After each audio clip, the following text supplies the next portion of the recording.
আমরা এখন স্মার্ট খুব বুঝি, তাই না? আমাদের যুবকরা, তরুণরা, তরুণীরা, আমাদের ছাত্ররা, আমাদের ভাইয়েরা, বন্ধুরা সবাই খুব স্মার্ট পছন্দ করে, তাই না? যারা স্মার্ট তাদেরকে মানুষ বেশি ভালোবাসে, তাদেরকে মানুষ কাছে টানে। দেখেন আল্লাহ তাআলা কোরআনের মধ্যে এবং রাসূল সাল্লাল্লাহু আলাইহি ওয়াসাল্লাম হাদিসের মধ্যে মানুষকে আজকে থেকে আরো 1450 বছর আগে কত স্মার্টনেসের শিক্ষা কোরআনে কারিমের মধ্যে আল্লাহ তাআলা দিয়েছেন। আপনারা হয়তো অনেকেই জানেন। আজকে আমরা যাদের সভ্যতাকে ধার করে নিজেরা গর্ববোধ করি, পশ্চিমা কালচারকে অনুসরণ করে আমরা গর্ববোধ করি, আপনারা হয়তো অনেকেই জানেন না, আমরা অনেকে জানি না, এই পৃথিবীর ইতিহাসে সর্বপ্রথম শিক্ষার যে বীজ বপন করা হয়েছিল সেইটা মূলত এই যে আমরা আজকে একটা আমরা কওমি মাদ্রাসায় যে আছেন আমাদের দেশে, এই কওমি মাদ্রাসার যে সিলেবাস, এই সিলেবাসকে বলা হয় দরসে নিজামি। এই নেজামিয়া নামে নেজামিয়া বিশ্ববিদ্যালয় পৃথিবীর ইতিহাসে সর্বপ্রথম একটি বিশ্ববিদ্যালয় প্রতিষ্ঠিত হয়েছিল। আপনারা এখনো অনেকেই জানেন পৃথিবীর বুকে অত্যন্ত পরিচিত একটি বিশ্ববিদ্যালয়ের নাম হচ্ছে জামিয়া আল আজহার বিশ্ববিদ্যালয়।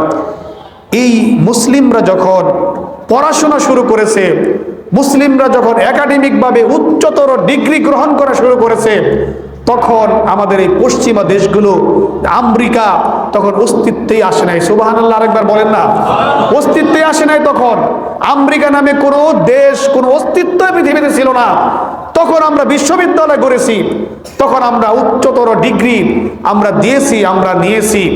তাহলে সভ্যতা এটা সূচনা হয়েছে কোথায় থেকে? মুসলমানদের থেকে। আমরা যারা আজকে তাদের পশ্চিমা সভ্যতাকে ধারণ করে নিজেরা বিভিন্ন জায়গায় নিজেদেরকে উপস্থাপন করি, আমরা যখন আমাদের নবী মুহাম্মদ সাল্লাল্লাহু আলাইহি সাল্লাম এবং তার সাহাবীরা যখন ইস্তিনজা করার পরে, যখন তারা এই যে টিস্যু ব্যবহার করা, ইস্তিনজা করার পরে পরিষ্কার হওয়ার পরে পানি ব্যবহার করা শুরু করেছে, তখনও পর্যন্ত ওই অঞ্চলের মানুষ গোসল কাকে বলে সেটাও তারা জানতো না। তাহলে আজকে আমরা তাদেরটা ধার করে কত খুশি, কত আনন্দ, কত স্মার্ট দেখায় আমরা, মানে নিজেদের বাপ দাদার নাম ভুলে গিয়ে আরেকজনের বাপ দাদাকে আমরা দাদা বলা শুরু করে দিয়েছি। আমাদের অবস্থাটা এমন দাঁড়াইছে না? দেখেন, আমি কিন্তু এমনি এমনি কথা বলতেছি না। সূরা তাওবার ভিতরে আল্লাহ বলছেন, কেন বলছেন? শানের জোর বললে বুঝবেন। আল্লাহ বলতেছেন, ইন্নাল্লাহা ইউহিব্বুত তাওয়াবিন ওয়া ইউহিব্বুল মুতাতাহহিরিন।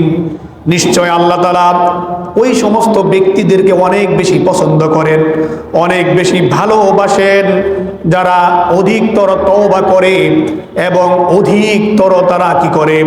পবিত্রতা অর্জন করে, পরিচ্ছন্নতা অর্জন করে। ইউহিব্বুত তাওয়াবিনা ওয়া ইউহিব্বুল মুতাতাহহিরিন। শব্দ বুঝতে হবে। মুতাতাহহিরিন আরবিতে পবিত্রতার সাধারণ শব্দ হচ্ছে তোহারত। তোহারত, তোহারত মানে হচ্ছে সাধারণ পবিত্রতা। মানে আপনি কি করবেন? আপনার গায়ে একটা পেশাব লাগছে, এটা স্বাভাবিকভাবে কি করবেন? পরিষ্কার করে আপনি হালকা একটু পানি দিয়ে ওই জায়গাটা ধুয়ে ফেললেন, এটা হচ্ছে তোহারত। আর আপনি পুরা কাপড়টাই কি করলেন? একটু ময়লা লাগছে, এই জন্য টোটাল কাপড়টা আপনি সাবান দিয়ে পরিষ্কার করলেন, এটার নাম হচ্ছে মুতাতাহহিরিন।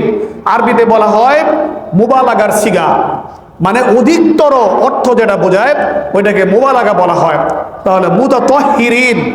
আল্লাহর রাসূলের সাহাবারা, আল্লাহর রাসূল যখন তার সাহাবীদেরকে এই শিষ্টাচারের শিক্ষা দিয়েছিলেন, তাদেরকে পবিত্রতা অর্জনের গুরুত্ব সম্পর্কে যখন বয়ান করতেছিলেন, এই বয়ান শুনে তখন আল্লাহর রাসূল, আপনারা তো এখনো জানেন যে আমাদের আরব দেশে পানি কম না, সেখানে পানি কিন্তু কম পাওয়া যায়। আগেও কিন্তু পানি কম ছিল। এই জন্য ওই অঞ্চলের মানুষ ইসলাম আসার আগে তারা ইস্তেঞ্জা করার পরে পানি ব্যবহার করতো না, শুধুমাত্র কি ব্যবহার করত? এই যে ঢিলা, তারপরে টিস্যু তো তখন ছিল না, মানে পাথর, মাটি, এগুলো দ্বারা তারা পরিষ্কার করত, ভালোভাবে পরিষ্কার করে থাকতো। কিন্তু যখন আল্লাহর রাসূল পবিত্রতার গুরুত্ব বর্ণনা করতেছিলেন, ওই যে আমি হাদিসটা বললাম, হাদিসের মধ্যে আল্লাহর রাসূল কি বললেন? আত-তুহুর, সবাই জানে হাদিস, আমাদের মক্তবে পড়ানো হয়। হাদিসের বিশাল বড় হাদিসের একটা অংশ, কিন্তু মক্তবেও পড়ানো হয় ছেলেদেরকে, মেয়েদেরকে। কেন? যাতে করে তারাও পরিষ্কার পরিচ্ছন্নতার ব্যাপারে কি শিক্ষা পায়, অধিকতর গুরুত্ব এই পরিষ্কার পরিচ্ছন্নতার ক্ষেত্রে তারা দেয়। এই জন্য মক্তবের মধ্যে এই হাদিসগুলো আমাদের ইসলামিক স্কলার আলেম ওলামারা মক্তবে পড়ানোর জন্য ছোট ছোট কিছু বই তারা লিপিবদ্ধ করেছেন, লিখেছেন। সেখানে মক্তবের ছেলেদের জন্য, মেয়েদের জন্য এই সমস্ত ব্যবহারিক হাদিস সেখানে শুরুর দিকে সংকলন করা হয়েছে, স্থান দেওয়া হয়েছে। এখন আল্লাহর রসুল যখন বললেন আত্মহুরু শত্রুল ঈমান, পবিত্রতা পরিচ্ছন্নতা হচ্ছে কি ঈমানের অঙ্গ, এই ওয়াজ শোনার পরে, এই নসিহা সাহাবায়ে কেরামরা শোনার পরে তারা কি করলেন, তাদের পানির বড় অভাব, তারপরেও তারা কি করা শুরু করলেন, ইস্তেঞ্জা করার পরে তারা আবার পানি ব্যবহার করা শুরু করলেন। সুবহানাল্লাহ বলেন না আরেকবার। এখন আল্লাহ তাআলা সবকিছু দেখেন না, আল্লাহর কাছে তো সব খবর আছে। এই জন্য আল্লাহ তাআলা রসুলের কাছে খুশি হইয়া সংবাদ পাঠান, বললেন ইন্নাল্লাহা ইউহিব্বুত তাওয়াবিনা ওয়া ইউহিব্বুল মুতাতাহহিরিন।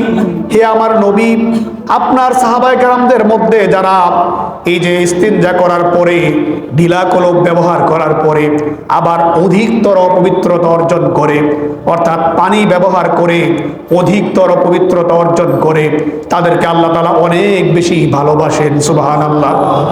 ইন্নাল্লাহা ইউহিব্বুত তাওয়াবিন, নিশ্চয়ই আল্লাহ তাআলা ভালোবাসেন তওবাকারীকে এবং মুতাতাহহিরিনদেরকে, যারা অধিকতর পবিত্রতা অর্জন করে, অর্থাৎ ইস্তিনজার পরে এই যে ঢিলা কুলুপ, তারপরে টিস্যু ব্যবহার করার পরে আবার পবিত্রতা, অধিকতর পরিচ্ছন্নতা নিশ্চয়তার জন্য পানি ব্যবহার করে, তাদেরকে আল্লাহ তাআলা অনেক বেশি ভালোবাসেন।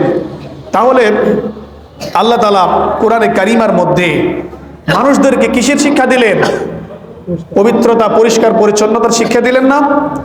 এখন দেখেন, যে যত বেশি পরিচ্ছন্ন, যেই যত বেশি পরিষ্কার, যেই যত বেশি জামা কাপড়টা ভালোভাবে পরিষ্কার করে, সুন্দরভাবে পরে, তাকে মানুষ বেশি স্মার্ট বলে না আমাদের দৃষ্টিতে? তাহলে এই যে পরিষ্কার পরিচ্ছন্নতার যে বীজ বপন করা, পরিচ্ছন্নতার যে শিক্ষাটা, এই শিক্ষাটাও শুরুতে কে দিয়েছেন? আল্লাহ দিয়েছেন না? সেটা প্র্যাকটিক্যালি রাসূল সাল্লাল্লাহু আলাইহি সাল্লাম সাহাবীদেরকে নিয়ে তিনি